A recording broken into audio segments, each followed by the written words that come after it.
குடியரசு குறிப்புரை. சுகோதயம் பத்திரிகை. சுகோதயம் என்னும் தமிழ் வாராந்தர பத்திரிகை ஆரணியிலிருந்து ஸ்ரீமான் வி.என். ரெங்கசாமி ஐயங்கார் அவர்களை ஆசிரியராகக் கொண்டு சுமார் 4 வருட காலமாக தமிழ்நாட்டில் உலவி வருவது தமிழ் மக்கள் அறிந்த விஷயம்.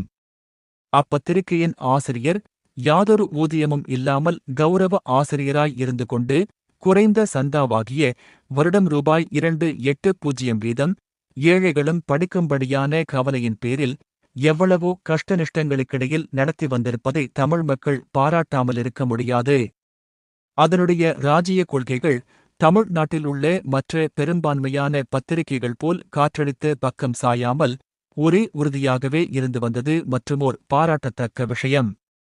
வகுப்பு விஷயங்களில் ஒரு கால் நமக்கும் அதற்கும் அபிப்பிராய பேதம் ஏற்பட்டிருந்த போதிலும் ராஜ்ய விஷயங்களில் பெரும்பாலும் மகாத்மாவையும் சில சமயங்களில் தீவிர ஒத்துழையா தத்துவத்தையுமே அனுசரித்து வந்திருக்கிறது.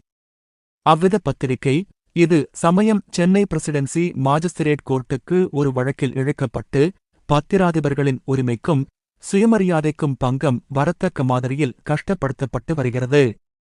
இது சமயம் பொறுப்புள்ள பத்திராதிபர்களும் பத்திரிகையின் சுதந்திரத்தில் கவலையுள்ளவர்களும் முன்வந்து மேற்படி பத்திரிகைக்கு ஆதரவு அளிக்க வேண்டியது ஒவ்வொருவரின் கடமை என்பதை நாம் வணக்கத்துடன் தெரிவித்துக் கொள்கிறோம்.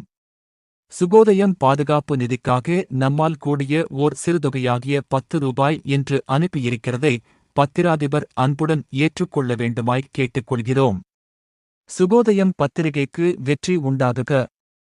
குடியரசு குறிப்புரை டிசம்பர் 13, 1925.